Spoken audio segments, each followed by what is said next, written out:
So let us now consider another God moment.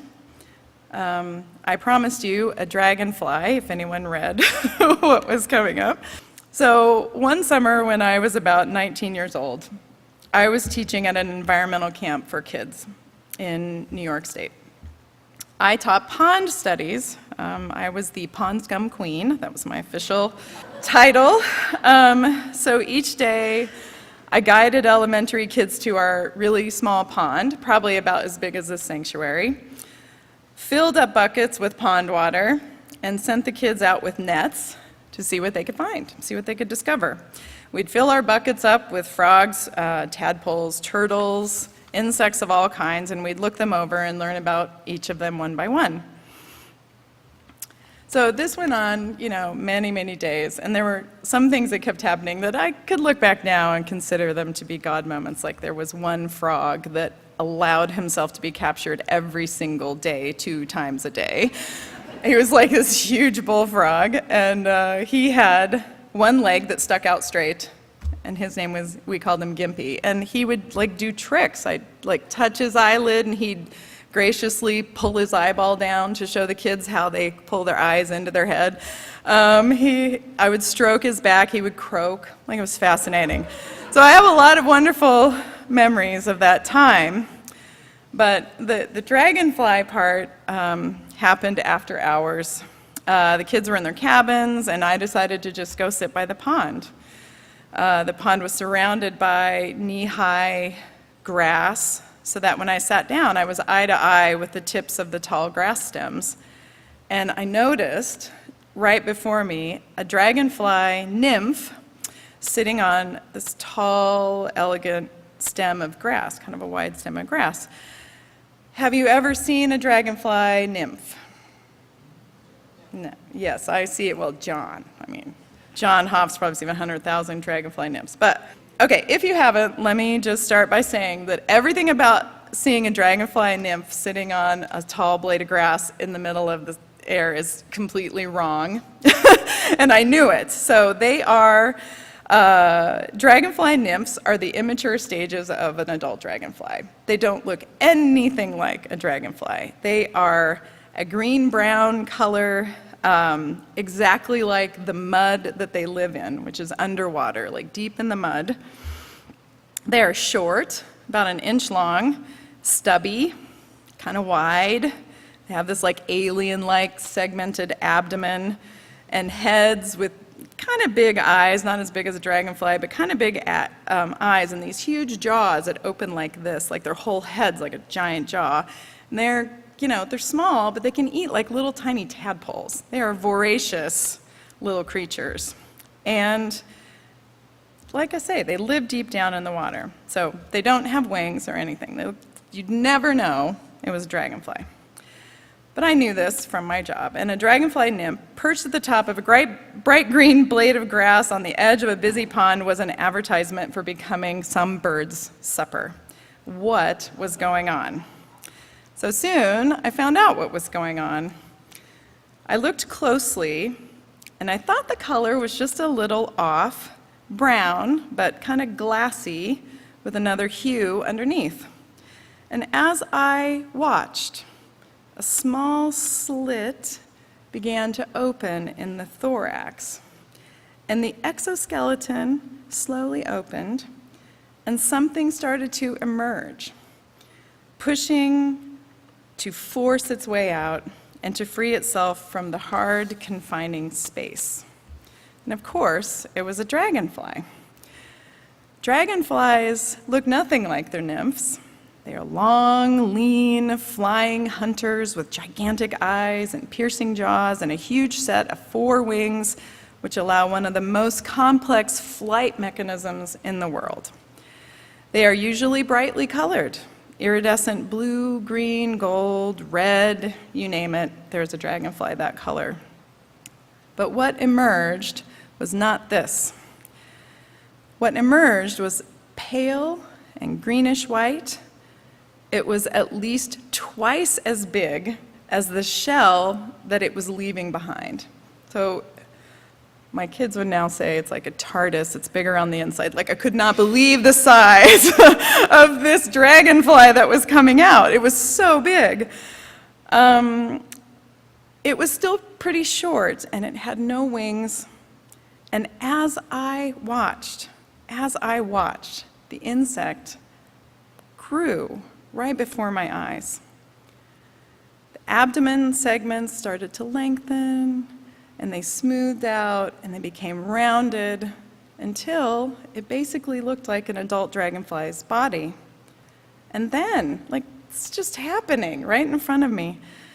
Then, from the thorax, the chest part, tiny wings just began to emerge, pumped up with an effort by the dragonfly, and to this day, it was such a beautiful moment. I don't even really want to know the details. Was it air? Was it fluid? I think it was probably some kind of fluid, but the dragonfly was literally pumping out its wings right before my eyes at a speed I could observe. Amazing. They were like a spider web of veins and glistening cellophane just taking shape. If I watched it closely, I felt like I couldn't see the movement, but then if I looked away and looked back, I realized so much had happened that I knew I had to really be seeing it in real time. It was just this radical, amazingly fast transformation. So in what was probably a few minutes, I was looking at a fully formed, delicate, future hunter of the pond, sitting quite still and waiting to harden and go forth for a new life. I wonder now if that greenish-white, soft creature with amazing eyes was actually looking back at me. Imagine his vulnerability in that moment. I was so intrigued, so amazed and caught up and excited to witness that moment that I wanted to touch the dragonfly, to hold it, not just be present for the wonder, but to have that happening on my hands, to feel the first lift of that dragonfly from my fingertips. So I reached out. The dragonfly moved unexpectedly, and I fumbled, accidentally crumpling one of his not yet hardened wings. I was so sorry for my hubris and to have taken that moment as my own. Most of all, I was sorry for the dragonfly and his new life I may have ruined. I thought about God. So, about God. I have to admit something now, sheepishly but honestly. I miss the Methodists' easy stories sometimes. I miss having a God just explained to me. And all the prayers and the rituals and the traditions. Divorcing myself from God suited my thinking brain, but what suits my heart? Without the story of God from my childhood, I have an empty space to fill. That story of God wasn't all bad. Omniscience and judgment aside, there was also love, compassion, grace, forgiveness, someone to pray to, someone who has your back all the time.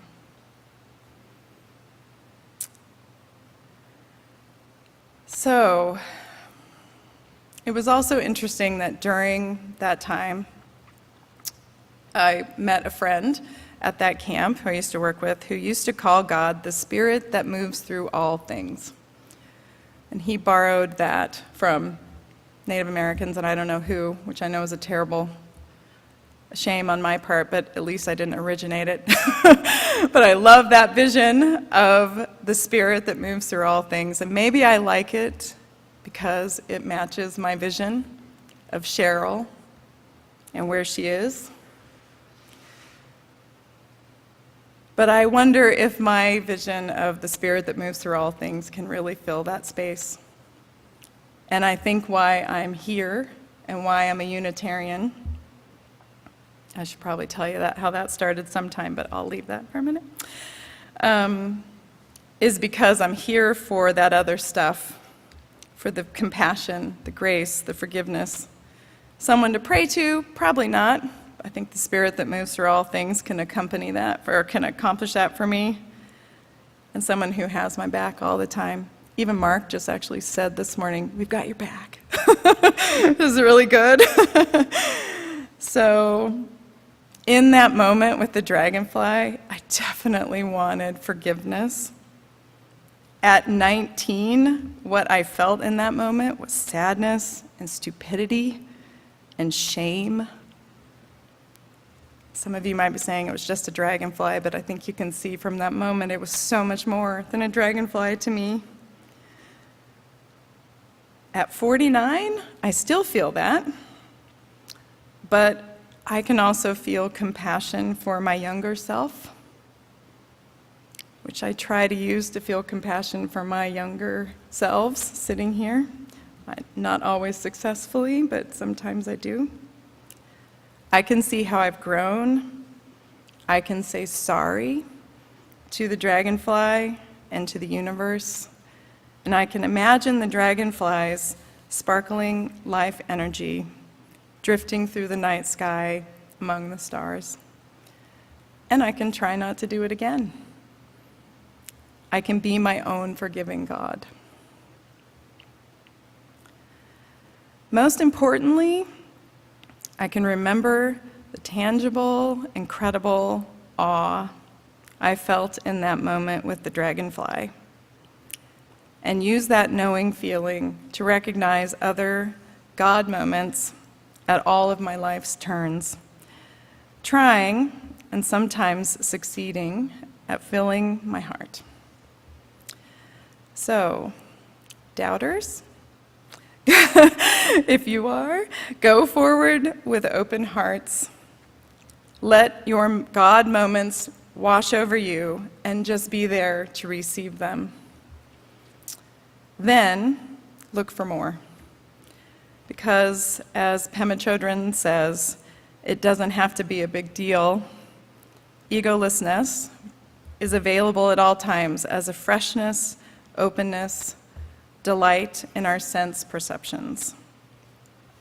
Cultivating moment-to-moment curiosity, we just might find that day by day, this kind of peace dawns on us, and we begin to understand. May it be so. Amen.